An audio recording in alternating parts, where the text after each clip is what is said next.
क्योंकि इस समय लॉकडाउन का समय चल रहा है और सभी बच्चे घर पर ही होंगे, और मैं भी आपसे रिक्वेस्ट करता हूँ कि कहीं आपको जाने की ज़रूरत नहीं है। घर पर रहिए, सुरक्षित रहिए, अपने रहिए और अपने परिवार को भी सुरक्षित रखिए। और मैं आप लोगों के लिए अभी तक तो मैं ऑफलाइन क्लास लेता था, लेकिन अब मैं ऑनलाइन क्लास भी स्टार्ट कर दिया हूँ।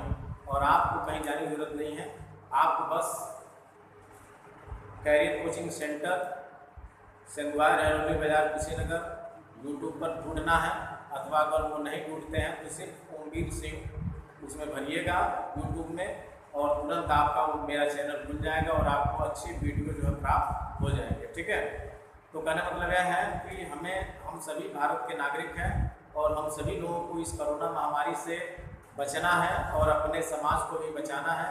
तो मैं आपसे आशा करता हूँ, आपसे निवेदन करता हूँ कि आप लोग अपने घर पर रहेंगे, सुरक्षित होंगे और अपने पूरे परिवार को भी सुरक्षित रखने का प्रयास करेंगे। ठीक है, और हम आज से जो है आपका क्लास 11 का जो है वीडियो बनाना प्रारंभ कर रहे हैं, जिसमें सबसे पहले हम गणित में समुच्चय जो पहला चैप्टर है उस पर आज हम फोकस करेंगे।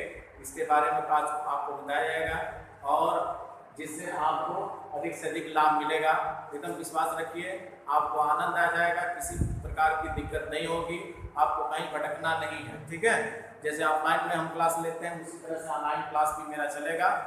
तो आपके जो भी मित्रगण हैं उनसे आप बता दीजिए कि यूट्यूब पर जो है मेरे चैनल को जरूर सब्सक्राइब करें और वीडियो जो भी बनाएंगे उनको प्राप्त होता रहेगा। सब्सक्राइब के साथ एक बेल आइकन की घंटी होगी, उस घंटी को जरूर दबा दीजिएगा, जिससे आपको जो भी हम वीडियो बनाएंगे उसका नोटिफिकेशन आपको मिल जाएगा, जिससे आपको लाभ प्राप्त होगा। ठीक है, तो अपने भी देखिए, सब्सक्राइब भी करिए और शेयर भी करिए अपने मित्रगणों को। ठीक है, तो हम बात करते हैं गणित में पहला चैप्टर है समुच्चय। समुच्चय होता है, देखिए समुच्चय बहुत पहले से इसकी संकल्पना नहीं है, तो समुच्चय कोई ज़्यादा दिन नहीं से ये प्रारंभ में आया है। तो कहने का मतलब यह है समुच्चय यह लगभग जो है ये समुच्चय को परिभाषित करने वाले या समुच्चय का निरूपण करने के लिए आप कह सकते हैं समुच्चय शब्द का प्रयोग, समुच्चय सिद्धांत का प्रयोग जॉर्ज कैंटर ने किया था। ठीक है, अब समुच्चय होता क्या है और वो जॉर्ज कैंटर ने इस समुच्चय शब्द का प्रयोग कब किया? त्रिकोणमितिक ये कुछ सवालों को वो सरल कर रहे थे, उसी समय इनके दिमाग में यह उठा कि और वहीं से समुच्चय शब्द का प्रारंभ माना जाता है। जॉर्ज कैंटर ने समुच्चय शब्द का प्रारंभ किया था। ठीक है, अब हम बात करते हैं समुच्चय होता क्या है। तो याद रखिएगा, सुपरिभाषित वस्तुओं के संग्रह को समुच्चय कहते हैं। सुपरिभाषित वस्तुओं के संग्रह को क्या कहते हैं? समुच्चय कहते हैं। अब सुपरिभाषित वस्तु क्या है? जैसे हम बात करते हैं कि अब जैसे मान लीजिए एक समुच्चय ऐसे ले लेते हैं और AEIOU ये एक सुपरिभाषित संग्रह होगा। क्यों संग्रह होगा? क्योंकि इसे हम कहते हैं स्वरों का संग्रह। क्या कहते हैं? स्वरों का संग्रह। तो स्वरों का संग्रह होने के कारण एक समुच्चय। ठीक है, अब अगर मान लीजिए और भी समुच्चय को लिखना चाहते हैं तो आप लिख सकते हैं कि 10 से कम सम संख्या, 10 से कम सम संख्याओं का समूह, ऐसे भी लिख सकते हैं। इसको आप चाहे 10 से कम संख्याओं का समूह, अगर आप ए से लिखते हैं तो इसको समुच्चय रूप में लिखिएगा। 10 से कम सम संख्या क्या होती है? तो 10 से कम सम संख्या होती है 2, 4, 6, 8। इस तरह से लिख सकते हैं। ठीक है, तो समुच्चय का मतलब यह होता है सुपरिभाषित वस्तुओं के संग्रह को हम समुच्चय कहते हैं। जैसे आप कह सकते हैं स्वरों का समुच्चय हो गया, स्वर क्या क्या होते हैं? AEIOU होता है। व्यंजनों का संग्रह कर सकते हैं, तो इन वर्ड ये 5 को छोड़ के जो बच रहे हैं उनको आप व्यंजन में डाल सकते हैं। या कह सकते हैं कि 100 से कम प्राकृतिक संख्याओं का समुच्चय, या कह सकते हैं प्राकृतिक संख्याओं का समुच्चय भी संग्रह भी एक समुच्चय होता है। उसके बाद आपका प्राकृतिक पूर्ण संख्याएं भी क्या होता है? एक समुच्चय होता है, उसको भी हम लिख सकते हैं। तो कहने मतलब ये जो संग्रह होता है उन्हीं को हम क्या कहते हैं, समुच्चय कहते हैं। जैसे मान लीजिए आपके कक्षा में बच्चों का समूह या संग्रह कर सकते हैं, वो भी परिभाषित हो जाएगा, क्योंकि एक कक्षा में 40 से 45 बच्चे होते हैं, तो उनको आप आसानी से उनके बारे में आप जान सकते हैं, वो आपका संग्रह वो समुच्चय के अंतर्गत आ जाएगा। ठीक है, इस तरह से ये समुच्चय को आप परिभाषित करते हैं। याद रखिएगा, सुपरिभाषित वस्तुओं के संग्रह को हम क्या कहते हैं, समुच्चय। ठीक है, और एक चीज और ध्यान रखिएगा, समुच्चय को हमेशा अंग्रेजी के बड़े अक्षरों से प्रदर्शित करते हैं। अब बड़े अक्षर में कोई भी अल्फाबेट में आएंगे तो कैपिटल अक्षर ही लेते हैं, और समुच्चय के जो अवयव होते हैं उनको अंग्रेजी के छोटे अक्षरों से प्रदर्शित करते हैं। जैसे मान लीजिए देखिए ए ई आई ओ यू स्मॉल लेटर लिया गया है, और साथ ही साथ समुच्चय को लिखने का तरीका क्या होता है, इसको मझोले कोष्ठक के अंदर अर्धविराम का चिन्ह लगाकर उनके अवयवों को लिखते हैं। ठीक है, जैसे मान लीजिए ए ई आई ओ यू देखिए के बीच में इसके पहले मझोला कोष्ठक है और ए ई आई ओ यू है, और इनके अवयव को हम अर्धविराम के चिन्ह के साथ यहाँ लिखते हैं। अगर ये अब कहने मतलब है कि इसका मतलब ए जो है इसका अवयव है, तो लिखते हैं ए एलिमेंट्स एस। यानी आप लिख सकते हैं कि ए जो है किसका अवयव है, एस। ई भी किसका अवयव है, ई भी अवयव ई एलिमेंट्स एस, ई भी एस का अवयव है, आई भी एस का अवयव है, ओ भी एस का अवयव है, पी एस का अवयव है। देखिए पी कहीं इसमें है, पी नहीं इसमें है, तो जो अवयव नहीं होते हैं उसको नॉट एलिमेंट, यानी एलिमेंट का चिन्ह बनाकर उसको क्या करते हैं, काट देते हैं। तो जो अवयव नहीं होगा उसको नॉट एलिमेंट बोलते हैं। अब जैसे मान लीजिए इसमें देखा जाए तो 2 4 6 8 है, तो इसका मतलब क्या है, 2 किसका अवयव है, एक अवयव है। 2 क्या है, अवयव है, किसका अवयव है, आप बताइए, समुच्चय एक का। 4 क्या है, आप बताएंगे अवयव है, वो किसका अवयव है, समुच्चय एक का। 6 क्या है, अवयव है, किसका है, एक का। 8 क्या है, अवयव है, किसका है, समुच्चय का, समुच्चय के अंग्रेजी से।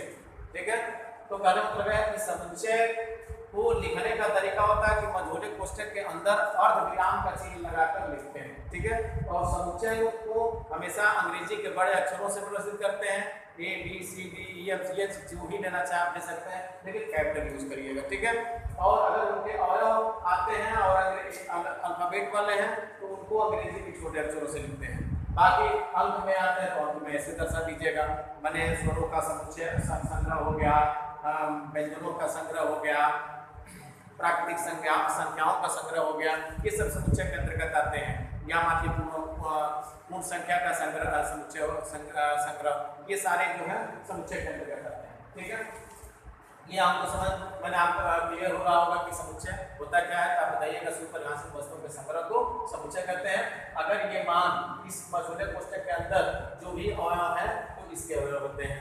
अगर इस मझोले कोष्ठक के अंदर कोई मान नहीं है तो इसका मतलब इसका अवयव नहीं है। जैसे हम बात कर रहे थे ए ई आई ओ सब किसके अवयव थे, एस के, लेकिन पी इसमें इसके अंदर नहीं था, इसलिए P is not a element yes पढ़ते हैं। क्या पढ़ते हैं कि पी जो है यस का अवयव नहीं। ठीक है, अब हम बात करते हैं ये सम संख्याओं का हो गया।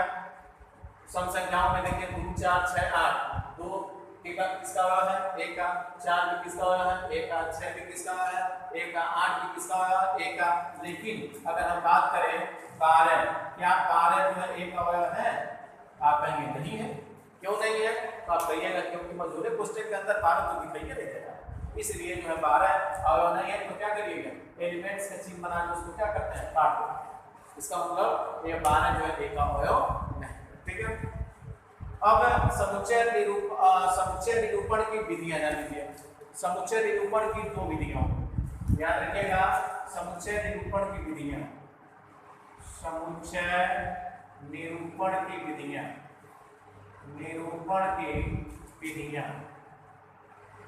समुच्चय निरूपण की विधियां। देखिए समुच्चय निरूपण की देखा जाए तो 2 विधियां होती हैं। ये नंबर 1 यहाँ लिख दे रहे हैं और यहाँ लिख दे रहे हैं नंबर 2। समुच्चय निरूपण की कितने विधियां होती हैं, 2 विधियां। पहला होता है सारणी विधि।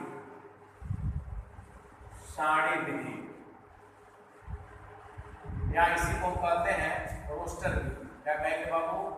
रोस्टर विधि, सारणी विधि या रोस्टर विधि।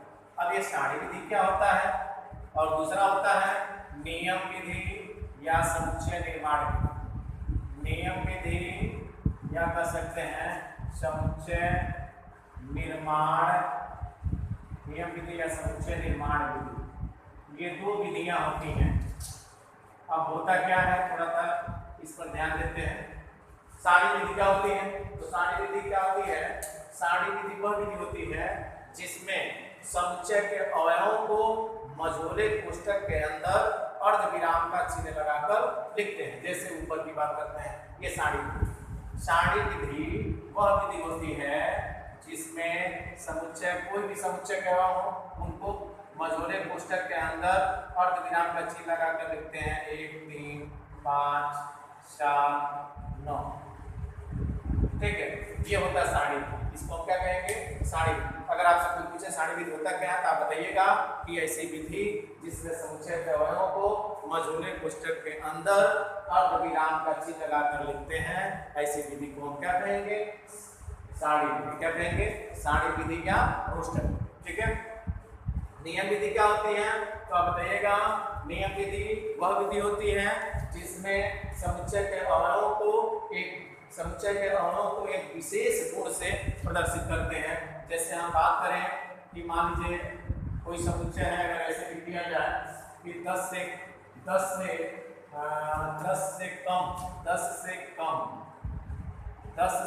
मान लीजिए लिखे हैं 10 से कम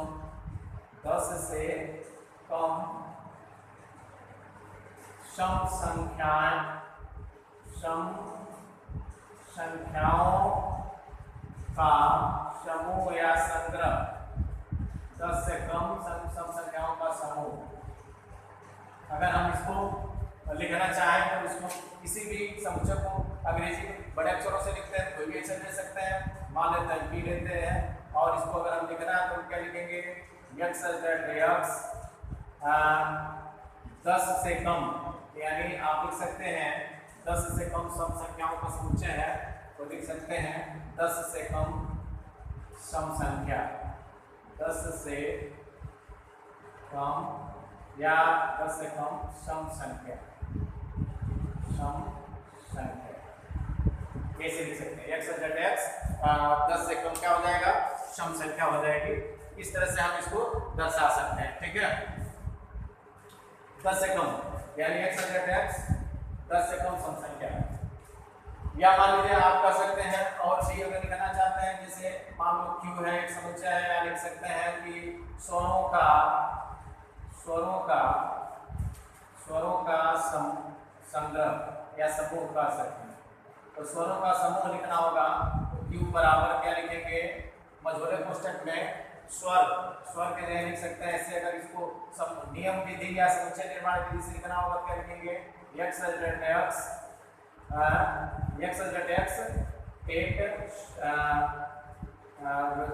एक कर सकते हैं स्वर, x स्वर, एक स्वर, x एक स्वर है। इस तरह से हम दर्शा सकते हैं। कहने मतलब यह है कि सारणी विधि में क्या करते हैं? समुच्चय के अवयवों को मझोले कोष्ठक के अंदर अर्धविराम के चिन्ह से लिखते हैं, जबकि नियम विधि या समुच्चय निर्माण विधि में समुच्चय के अवयवों को एक विशेष गुण से प्रस्तुत करते हैं। उसको लिखने का तरीका याद रखिएगा, सच डेट लगाकर लिखा जाता है। जैसे 10 से कम सम संख्याओं का समूह है, x 10 से कम सम संख्या लिख सकते हैं। और यहाँ भी लिख सकते हैं कि q बराबर x एक स्वर है, क्योंकि स्वरों का समूह है और स्वर के लिए एक स्वर लिख देंगे तो इसका मतलब है जितने स्वर होते हैं सारे स्वरों को एक में संग्रह कर देते हैं। अगर इस तरह से कहीं दिया है तो इसको अगर सारणी विधि से लिखना होगा तो x एक स्वर है तो इसका स्वर के लिए तब आप ऐसे लिख दीजिएगा, इसके जस्ट आगे q बराबर। ये समुच्चय निर्माण विधि है। समुच्चय निर्माण विधि को सारणी विधि में लिखना होगा तो इसके आगे आप यही वाला कर दीजिएगा, यानी q बराबर लिख सकते हैं क्या? A-E-I-O। तो यह कौन सी विधि है? नियम विधि है। और यह कौन सी विधि है? सारणी विधि, रोस्टर विधि, ठीक है। तो ये आपको याद रखना है। एक चीज और जान लीजिए जैसे अब समुच्चय के कुछ प्रकार होते हैं, समुच्चय के प्रकारों को भी थोड़ा सा देख लेते हैं। जैसे मान लीजिए बात करते हैं समुच्चय का काइंड्स ऑफ सेट्स। तो समुच्चय के कुछ प्रकारों में पहला आता है आपका एकल समुच्चय। सबसे पहले प्रारंभ करते हैं एकल समुच्चय। अब एकल समुच्चय क्या होता है भाई? तो एकल समुच्चय से स्पष्ट है कि एकल यानी ऐसा समुच्चय जिसमें मात्र एक ही अवयव, उसे हम क्या कहेंगे? एकल समुच्चय। हम ले लेते हैं समुच्चय के प्रकार। समुच्चय के प्रकार, समुच्चय के प्रकारों को देखते हैं और जिसमें पहला हम लेते हैं क्या? एकल समुच्चय। क्या नंबर आएगा? एकल समुच्चय। तो देखिए नाम से स्पष्ट है कि एकल यानी ऐसा समुच्चय जिसमें मात्र क्या हो? एक ही अवयव। क्या हो? एक ही अवयव, उसे क्या कहते हैं? एकल समुच्चय। जैसे मान लेते हैं कोई समुच्चय लेते हैं, समुच्चय को हमेशा किसी लिखेंगे? कैपिटल के बड़े अंग्रेजी के बड़े अक्षरों से लिखते हैं कैपिटल लेटर में। और यहाँ मान लीजिए हमने स्मॉल ए ले लिया। अब बताइए कि समुच्चय में कितना है? आपका जवाब आएगा एक अवयव, इसलिए क्या होगा? एकल समुच्चय। ठीक है। इसी तरह से मान लीजिए कोई बी बराबर ले लेते हैं, बी बराबर यहाँ मान लेते हैं 2 ले लिए। कितने अवयव है? एक ही अवयव है, इसीलिए इसको हम क्या कहेंगे? एकल समुच्चय। दूसरा होता है परिमित समुच्चय, या कह सकते हैं सीमित असीमित भी इसको बोलते हैं परिमित। चलिए परिमित लिख लेते हैं, परिमित। परिमित समुच्चय या इसी को हम सीमित समुच्चय भी कहते हैं। देखिए परिमित समुच्चय और सीमित समुच्चय का, परिमित या कह सकते हैं सीमित, जिसका एक सीमा, जैसे कह सकते हैं कि ऐसा समुच्चय जिसके अवयवों को हम आसानी से गिन सकें, जिनके अवयवों को हम आसानी से गिन सके, उसे क्या कहेंगे? परिमित समुच्चय। जैसे मान लीजिए बात करें कोई एक समुच्चय हमने यहाँ लिखा बी बराबर, और इसमें हमने अवयव लिया 1 2 3 4 5 6 7 8 9। बताइए इनके अवयव को हम आसानी से गिन सकते हैं? यानी गिनती करना है 1 2 3 4 गिनेंगे तो 9 अवयव है। यानी ऐसा समुच्चय जिनके अवयवों को हम आसानी से गिन सकें, उसे हम क्या कहेंगे? सीमित समुच्चय या परिमित समुच्चय। क्या कहेंगे? सीमित समुच्चय या परिमित समुच्चय। दूसरा होता है तीसरा अपरिमित समुच्चय। अपरिमित। अब अपरिमित समुच्चय क्या होता है ये भी जान लीजिए। अपरिमित समुच्चय यानी इसको क्या करिए? अपरिमित समुच्चय को जानना है तो ये भी समझ लीजिए। अमन, और जो हिंदी का शब्द होता है, और अमन होता है नहीं। अमन क्या होता है? नहीं। तो परिमित माने जिसकी सीमा हो, जिनके अवयव को आप आसानी से गिन सके, उसे हम परिमित समुच्चय कहते हैं या सीमित समुच्चय। और अपरिमित समुच्चय या असीमित समुच्चय वह समुच्चय जिनके अवयवों को न गिना जा सके, उसे हम क्या कहेंगे? असीमित समुच्चय। जैसे मान लेते हैं s बराबर, और यहाँ मान लेते हैं 1 2 3 4 एंड सो ऑन डाटा। इनके अवयवों को आप नहीं गिन पाएंगे। ठीक है। जब इनके अवयवों को आप नहीं गिन पाएंगे तो इसको हम क्या कहेंगे? असीमित समुच्चय कहेंगे। ठीक है। अब इसके बाद आता है, यानी दोनों में स्पष्ट हो गया। एकल समुच्चय ऐसा समुच्चय जिसमें मात्र एक ही अवयव हो, उसे एकल समुच्चय कहेंगे। परिमित समुच्चय ऐसा समुच्चय जिनके अवयव को आसानी से गिना जा सके, उसे हम क्या कहेंगे? परिमित समुच्चय या सीमित समुच्चय। अपरिमित समुच्चय ऐसा समुच्चय जिनके अवयवों को न गिना जा सके, उसे हम क्या कहेंगे? अपरिमित समुच्चय। अगला आप ले सकते हैं समान समुच्चय। समान समुच्चय क्या होता है? याद रखिएगा समान समुच्चय। समान समुच्चय ऐसे समुच्चयों का समूह जिनके अवयव और उनकी संख्याएं क्या हो? समान हो, उसे समान समुच्चय कहते हैं। जैसे मान लेते हैं a बराबर एक अवयव है आपका, एक समुच्चय है 2 3 और यहाँ क्या है 4, और b बराबर यहाँ क्या है? एक समुच्चय b बराबर है 4 2 और क्या है 3। अब इसे हम क्या कहेंगे? समान समुच्चय। ऐसे दो समुच्चय या ऐसे 3 समुच्चय 4 समुच्चय जिनके अवयवों की संख्या और अवयव भी क्या हो? समान हो, उन्हें क्या कहते हैं? समान समुच्चय। देखिए 2 3 4, यहाँ 4 2 3। अवयव तो वही है, अवयव तो वही है, 2 3 4 2 3 4 इसमें भी है। देखिए गिनिए तो 1 2 3 अवयव इसमें भी है, 1 2 3 अवयव इसमें भी। तो कहने मतलब यह है समान से स्पष्ट है कि इक्वल, यानी ऐसे समुच्चय जिनमें अवयवों की संख्या और अवयव क्या हो समान हो, उसे हम क्या कहते हैं, समान समुच्चय कहते हैं। ठीक है, तो इसे हम कहते हैं जैसे ये समान समुच्चय हो गया। एक अगला आता है रिक्त समुच्चय। क्या आता है? रिक्त समुच्चय। रिक्त समुच्चय को हम कहते हैं इम्पटी सेट। क्या कहते हैं? Empty set. अब इम्पटी सेट का मतलब क्या होगा? आप कह सकते हैं कि ऐसा समुच्चय जिसमें इम्पटी माने होता है खाली, इम्पटी माने खाली, तो ऐसा समुच्चय जिसमें एक भी अवयव नहीं होता है उसे क्या कहेंगे? रिक्त समुच्चय।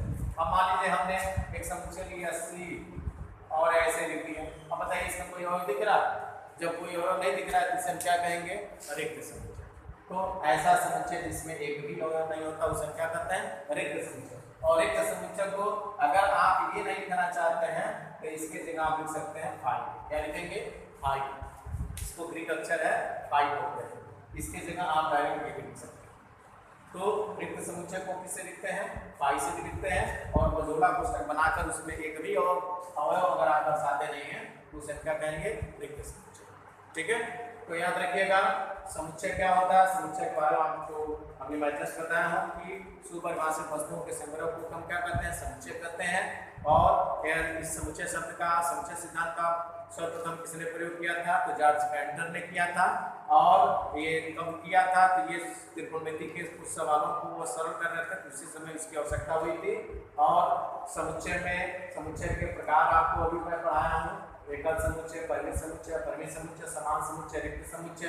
एकल समुच्चय वह समुच्चय जिसमें मात्र एक ही अवयव होता है। परिमित समुच्चय ऐसा समुच्चय जिसके अवयव को आसानी से गिना जा सके। और परिमित समुच्चय ऐसा समुच्चय जिसके अवयव को गिना न जा सके। समान समुच्चय ऐसे समुच्चय जिनके अवयव तथा उनकी संख्या क्या हो समान हो, उसे हम समान समुच्चय कहते हैं। रिक्त समुच्चय ऐसे समुच्चय जिसमें एक भी अवयव न हो, उसे हम क्या कहते हैं? रिक्त समुच्चय। ठीक है, तो इस तरह से देखिए आपका ये जो समुच्चय चल रहा था इसमें पहला चैप्टर हम लोग पढ़ रहे हैं समुच्चय के बारे में। तो प्रश्नावली 1.1 की तरफ चलते हैं, क्योंकि हम जो पढ़े हैं उससे रिलेटेड ये प्रश्न हैं और इनको सॉल्व करने का प्रयास करते हैं। ठीक है, तो कहने मतलब है कि सबसे पहले ध्यान दीजिए कि इसमें जो पहला क्वेश्चन है कि निम्न में कौन से समुच्चय हैं और अपने उत्तर का औचित्य भी बताइए। यानी अगर वो समुच्चय है तो क्यों है, अगर है तो, अगर नहीं है तो क्यों नहीं।